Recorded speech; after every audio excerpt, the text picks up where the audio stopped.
क्यों? क्योंकि संसार में हर स्त्री के दो पति होते हैं।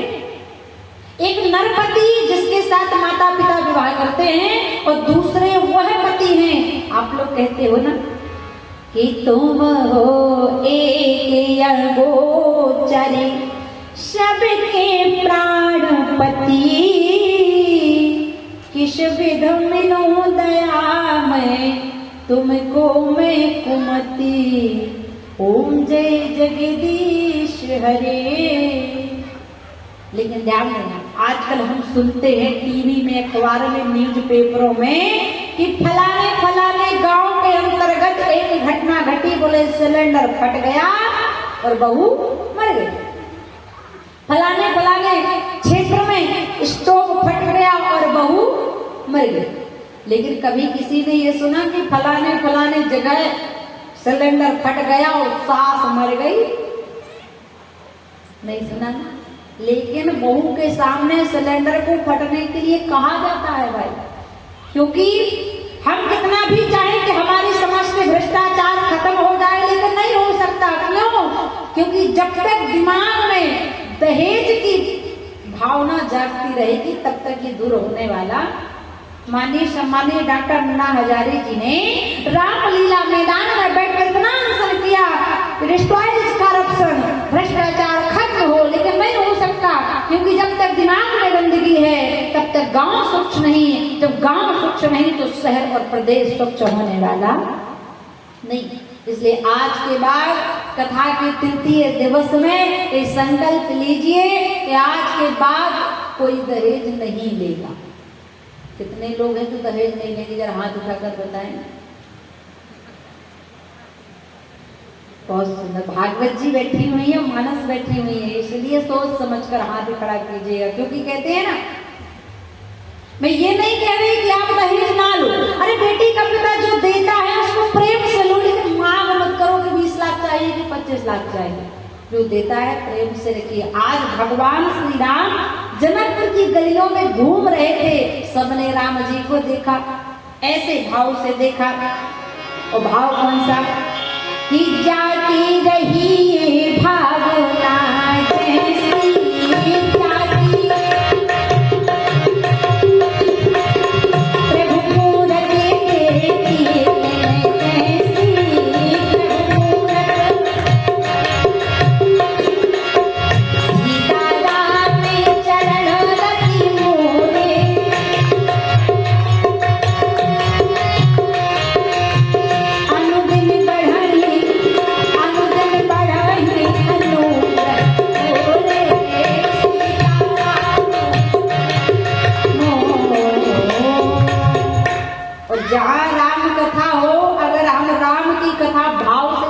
करते हैं तो भगवान भोलेनाथ बड़ी जल्दी प्रसन्न होते हैं।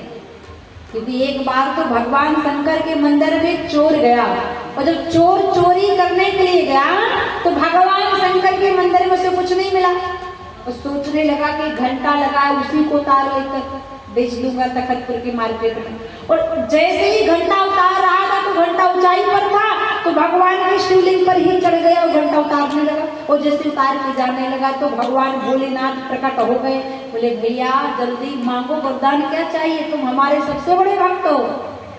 चोर कहने लगा भोलेनाथ क्षमा कर दो, गलती हो गई, शिवलिंग पर चढ़ गए। बोले नहीं नहीं नहीं नहीं, बहुत बड़ा पुण्य हो गया, तुमसे बड़ा कोई भक्त नहीं। कैसे? बोले कोई आता है तो मेरे ऊपर जल चढ़ाता है, भोलेनाथ ने कहा। कोई आता चंदन चांद चढ़ाता, कोई आता शमी पत्थर चढ़ाता, कोई आता भांग धतूरा चढ़ाता, लेकिन तुम तो आज हमारे पर पूरे के पूरे ही चढ़ गए हो। तो शिव समान दाता रही विपद विडारनहार, तो लज्जा सबकी राखियो तुम नंदी के अश्वा। आज भगवान श्री राम जब जनकपुर में डोल रहे थे तो सबने देखा।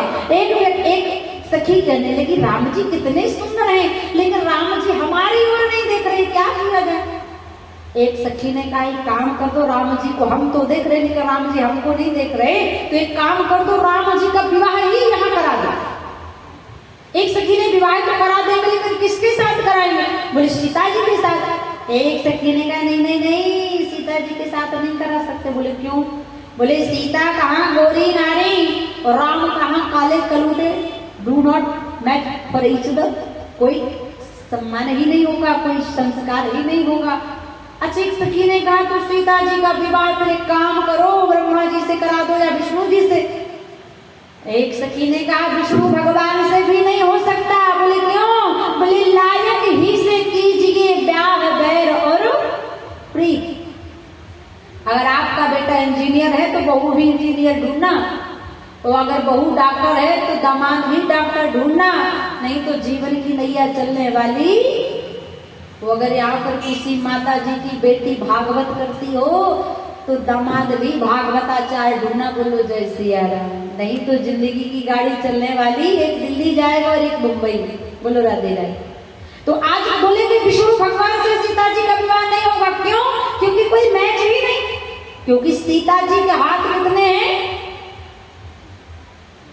4, 2, और विष्णु भगवान के हाथ कितने हैं? 4। बोले अगर विष्णु जी का